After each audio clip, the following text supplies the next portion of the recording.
Hello, everyone. Welcome to episode 87. It's just me today.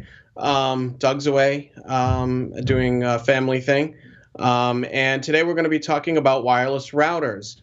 They come in all shapes and sizes with any number of features that you either could possibly want or not want. And really, those routers serve a single purpose: to share your internet connection with more than one computer or device. What are these features, and what should you look for in a router when you are ready to purchase? All this and more on this week's episode of Secure Digital Life. Stay tuned.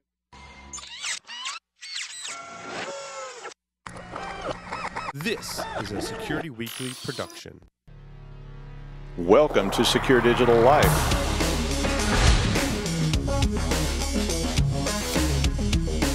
If your users are going to keep putting risky stuff on your machine, you're screwed. So, Top can help us understand the complexity of blockchain. I was reading through the show notes, man. Oof. In binary, it would be 001. Who cares?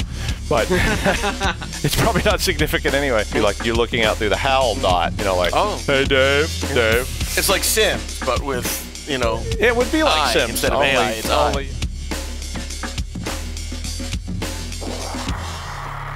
Are you working on earning your Security Plus certification? Earn your certification faster and smarter with Cybex. Their courses and guides are compiled with CompTIA-approved content, providing you with the knowledge to be fully prepared on exam day. The Cybex Security Plus Gold course includes a Partner to You Pass guarantee.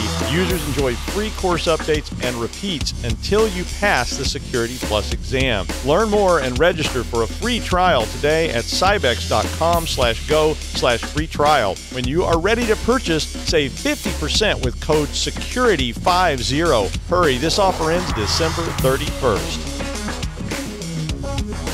Accredited by Microsoft, Cisco, NetApp, IDLE, Oracle, and EC Council, QuickStart delivers high-impact, low-cost IT training through its cognitive learning platform in multiple domains. With QuickStart, you get an ever-growing catalog of courses, self-paced courses offered through a monthly subscription, virtual classrooms offered through an annual subscription, peer-to-peer learning, mentoring, official courses, certified instructors, hands-on labs, and more. For more information, visit www.quickstart.com. Use coupon code PAUL20 to get 20% off on all cybersecurity courses. QuickStart, creating world-class technologists.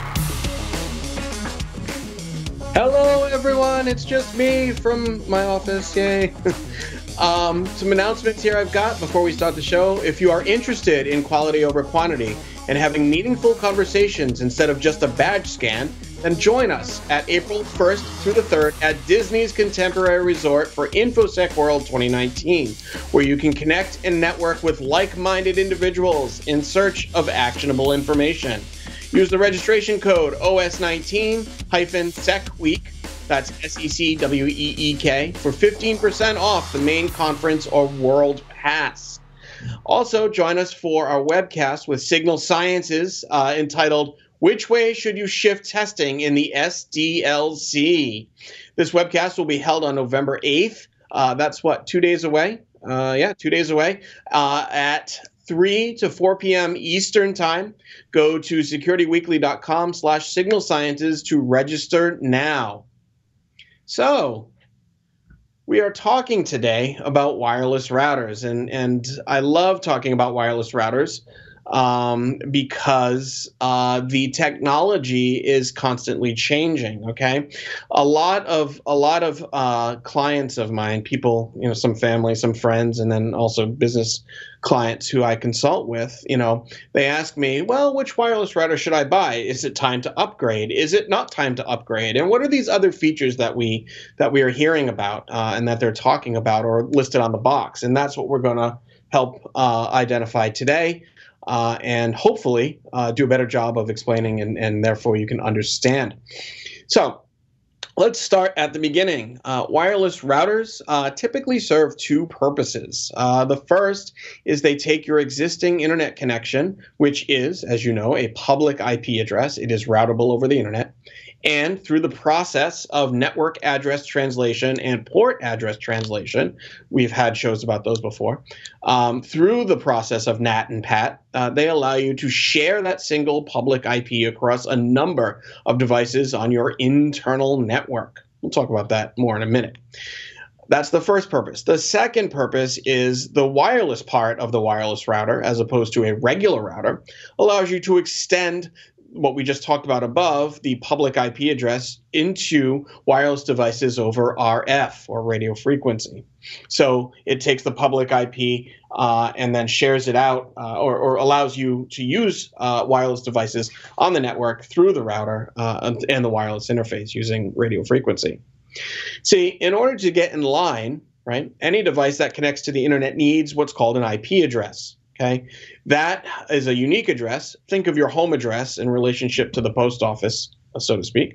It defines you on a grid, and whereas your home address defines you on a grid of roads and streets, the IP address defines you on the grid related to the internet or the network that you're on. When your computer sends or receives information, such as an email, or maybe performs a Google search, the information needs to know where to go and where it came from so it can return results if necessary, such as in the case of performing a Google search. All of this happens using IP addressing. Generally speaking, one machine gets one unique IP address. That is to say that the IP address that has to be unique on the network it is on. So my network at home, I can have an IP address of, say, 192.168.1.5. Okay, and then on another network, say at work, I could have the same IP address, but those two networks are completely separate. So that's okay. I cannot, however, have on my network at home, let's say a cell phone with the IP address of 192.168.1.5 and a printer with 192.168.1.5. Those addresses on the network, on the same network, need to be unique. And if they are not, you get what's called an IP address conflict, and all bad things happen after that. So they have to be unique. By the way, that is to say that IP addresses are unique on the networks that they are. For instance, your home network, yes, you are running a home network if you're using a router at home, has multiple devices on it, such as cell phones, gaming consoles, computers, and tablets, and security systems, garage door openers, lights, etc. And each one of those has a unique or private IP address on that network. Okay, private means it's not publicly routable. No two IP addresses, as we said, on the same network can be the same. That is usually controlled by a special service running on your router known as a DHCP server. Okay, DHCP stands for Dynamic Host Configuration Protocol server, which has the sole purpose of automatically assigning non-duplicate IP addresses to all devices connecting to it. That way, an individual such as yourself, you don't need to be a network administrator to get on or to connect your several devices at home to the internet or to your home network. You can leave it up to something like a service, a DHCP server running in your router to handle all that stuff so that you don't have to. And it does a pretty good job of doing it automatically. All of those devices on your network can share your public IP address. The IP address assigned by your IP, that's the public. So you can connect to other networks like the internet. Okay, without a public IP, without this public IP sharing, the devices on your network would be able to communicate with each other, but not the internet. Okay, so no Fortnite, folks, no World of Warcraft for all my legacy gamers out there. So now that we know what they do, how do they do that? Okay. One of the first things to consider when looking at routers and purchasing routers is the wireless standards they support. The IEEE is the responsible party for introducing or naming these standards, and it has identified them up until this point as 802.11, followed by some letter or combination of letters. For instance, there is 802.11, that was the original, then 802.11a, 802.11b, .g, .n, and so on and so forth, not necessarily created in the order I just listed them. I just listed them alphabetically. Okay, these can be confusing for most of us, but generally speaking, the further up in the alphabet you go, the newer the standard, and in many cases, the better the performance. That is to say, for instance, that 802.11g is better than 802.11b because it has a higher theoretical maximum speed. But 802.11b is not better than 802.11a because 802.11a has a much higher maximum speed, and it was later adopted. Okay, so again, generally speaking, the later the adoption, the better the technology, and generally speaking, the faster it can go. So given all of these confusing standards and somewhat inconsistent names, the Wi-Fi Alliance, which is a nonprofit organization that certifies Wi-Fi products, has created an easier to understand and therefore easier to adopt naming schema for these wireless standards. So for instance, 802.11n is now referred to as Wi-Fi 4. Yay. 802.11ac is now referred to as Wi-Fi 5, and 802.11ax, the newest, is now referred to as Wi-Fi 6, etc., etc., etc. Thus, using the newer naming convention, the Wi-Fi standard gets better as the number increases. You have seen this before in things like your cell phone and cell phone technology. For instance, you may remember back in the day they released 3G, and then we now have 4G, and 5G is coming in 2020, at least to Verizon. So just make sure that when you consider a router's technology, you also consider the standard that will work with your existing devices. That is to say that the wireless standards that your router supports must be the same as the devices that will be connecting to the router. If you have a computer that only supports Wi-Fi 4, also known as 802.11n, and your router does not support that standard, then that machine is not going to get on the network, quite simply. Okay. The good news is that most modern routers are backwards compatible, meaning that they will support current and legacy technologies. Always check the box to make sure, as it will be listed specifically somewhere on it or on the manufacturer's website. Never assume. And if you want, if you're not sure and you can't find any of that information, you can always call the manufacturer or ask somebody who works in the industry. Okay. So how do you know which one to buy? Well, one of the most common questions, as I've already said, that I get is which wireless router should I buy and why? And well, I always answer it in the same way, whichever one will work for you. Okay. Asking this question is the equivalent of asking the question, which car should I buy, or which cell phone should I buy, all things being equal. The answer really depends on what you're looking for. If, in the case of the car, you're looking for something just to get you from point A to point B without any frills or such, then perhaps whatever is on sale will work for you. Okay, but don't be so quick to jump the gun here. You may want to look at some of the following considerations before purchasing. Okay. And the first consideration you might want to consider is bands, all right? And basically what bands are they are two separate frequencies which these signals transmit. The 2.4 gigahertz frequency, okay, and the 5 gigahertz frequency, all right? These bands are similar to your old style cordless phones and work in the same way. Generally speaking, the 5 gigahertz band should be used when you are closer to the wireless router, whereas the 2.4 gigahertz band should be used when you are further away from the router. The 5 gigahertz band has more channels and, as a result, is less susceptible to interference resultant from channel crowding, but it has a shorter range. So in the 2.4 gigahertz band, other devices in your house use that similar band, such as your microwave, your microwave oven, and your old style cordless cell phones. And in even some cases, cellular handsets work around that frequency, not specifically at, but around. So all of those things could cause destructive interference if there are a lot of devices in use in that band around your house. So you want to make sure that you minimize that sort of interference as much as possible. Now, 2.4 gigahertz frequency or band only has, I think it's 14 channels, somewhere around 14 channels that it can choose from. So in order to reduce interference, the device can actually auto switch through different channels to prevent or to reduce the amount of interference that it's receiving on heavily crowded channels, meaning channels that other people are operating on. All right.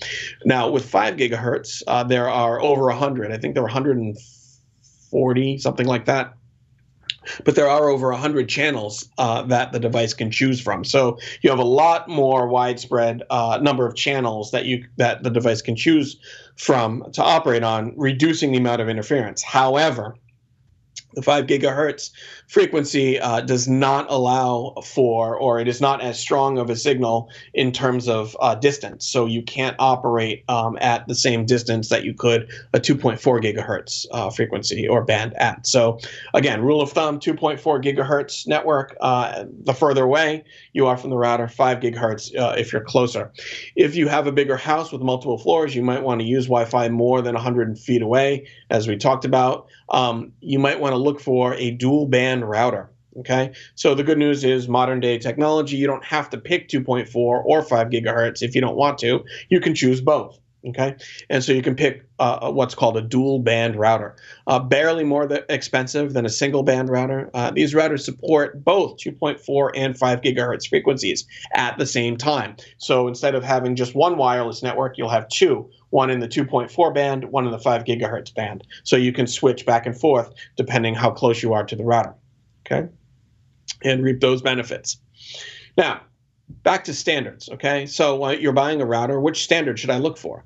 Well, my suggestion is to look for routers that support the most standards. If most of your devices were purchased within the last 10 years, so if most of your devices that are connecting to the network, were purchased within the last 10 years, then chances are you're running on wireless 802.11 A, B, G, N, or AC standards. So one of those, which means you're looking at Wi-Fi 4, Wi-Fi 5, and I would add Wi-Fi 6 if you can, if any devices are available currently that support that, and you don't mind spending the extra money. So look for a wireless router that can support all of the standards: Wi-Fi 4, Wi-Fi 5, Wi-Fi 6.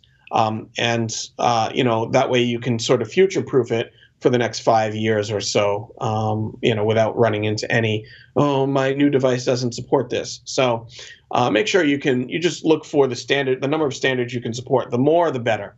That way, if you have any legacy devices on your network, anything running 802.11b or 802.11g, then these new routers will also support those old legacy devices. And also, don't think of your own devices. Think about people. If you have a lot of traffic coming in and out of your house, like if you're an Airbnb person or home and you rent your place out and you need to expand, you want to offer this as an expanded service to your guests, you want to make sure that you can support their hardware as well, even if it's not something that you'll ever need. You want to make sure that you support their hardware too. Next up, more than just bands and standards, peripherals and sort of ancillary accessories, or seemingly ancillary. Okay, USB support. All right. Why, you would ask, why would you need USB support on a router? And actually, it's quite simple. If you have several computers or devices on a network, and why would you need to shop for a wireless router if you didn't? You may want to print from all of these devices to a single printer, or you may even want to back up all those devices to a single backup drive. This is where USB comes into play. Some modern wireless routers include a USB port on them, so you can plug in a USB printer and or a USB external hard drive to share data between those devices. Historically, you would have to have had some intermediate knowledge of your computer's operating system to do this in order to set up, a drive share or a printer share, and then map those drive shares or printer shares to other machines. But luckily, these routers that include USB support, they have these additional features to make it a lot easier. So if it's included in the router's hardware, why not take advantage of it? Okay. Another type of technology that newer routers can support is known as MIMO, M-I-M-O, or multi-in, multi-out. And this is actually simpler than it sounds. Well, MIMO is a technology that tries to increase the speed and reliability of your wireless connection using multiple antennae to send and receive at the same time, effectively increasing throughput, okay, and reliability.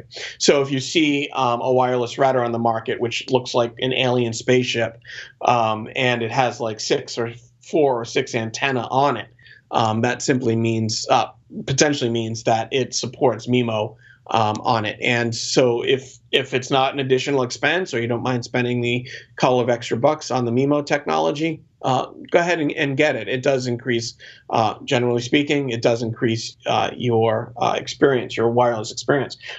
Make sure that the box, when you're looking at it, says in big letters, capital letters, MIMO or MIMO, because that's when you know it supports that type of technology.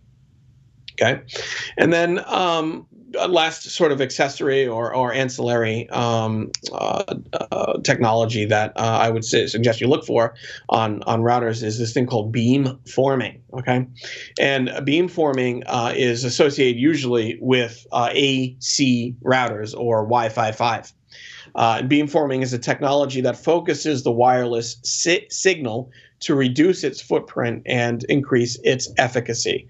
So I want you to think about being at a lake or at the beach, and you take a little pebble and you throw it into the water. And what happens? Right? When you throw the pebble in the water and they make contact, the ripples emanate in a 360-degree pattern, and they look like concentric circles. And you have troughs and nodes where, you know, there's a wave and then there's not a wave, and then there's a wave and then there's not a wave. Okay, and then you see a bunch of circles that appear, right, or ripples in the water. Right, that's essentially how RF works. It comes out of the antenna. So the antenna, the tip of the antenna ends up being, or the antenna itself ends up being sort of the point at which the pebble makes contact with the meniscus of the water. Okay, and then the radio waves emanate out in a 360-degree pattern, the same way the ripples emanate out from the point of contact on the water, in the water.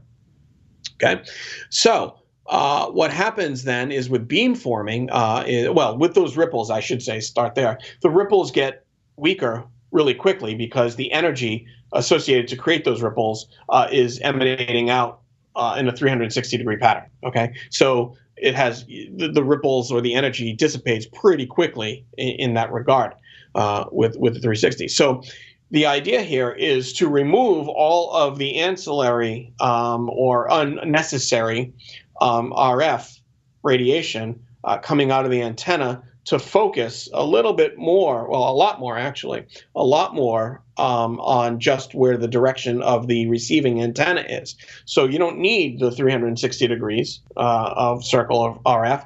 All you need is sort of the RF to point between the antenna and the receiving device, sort of in a line. And beamforming does exactly that. So in an effort to enhance reliability and speed in wireless communications, beamforming was created. And you used to be able to kind of do this with Pringles cans. So if you went to the store and got an a Pringles can, it's coated inside with aluminum. Obviously, eat all the Pringles, wash the can out, put a little hole at the bottom of the can, and then put the can over the Wi-Fi antenna and point it in the direction that your device is in. You could technically enhance the range in which you got the wireless signal, and that was early efforts related to beamforming. So it's kind of neat, and if you can find a router, if your router that you're looking at supports it, great. You might as well take a look at it. So those are some of the things that I usually talk about and suggest to people who are looking for new wireless routers. How often? Another question I get is, how often should I upgrade? That really depends on technology change. I haven't updated my wireless router probably in 5 years, so maybe I'm due. So I would say have a look at it every 5 years and see if the technology has changed that much that you would benefit or gain benefits from upgrading. And additionally, you don't have to only have one wireless router on the network. You could have multiple. So if you want to add an additional wireless router, go ahead and do so. Leave the old one there for legacy devices, and then use, get the newest or latest and greatest, if you will, and then put that somewhere else, and you can reap the benefits of both. Just try not to put them so close to each other that they start interfering with each other, the same way that if you threw two pebbles in a pond, the ripples would overlap and effectively destruct or destructively interfere with each other. So, put them at opposite sides of the house, or opposite sides, better yet, different levels to get different coverage and so on. And just a reminder that you've heard from us in other shows, the wireless security that you need to set on each of the routers, bare minimum. Okay, make sure you enable WPA2 personal encryption. All right. Change the admin password of the router. Change the admin username of the router. Okay, from the default.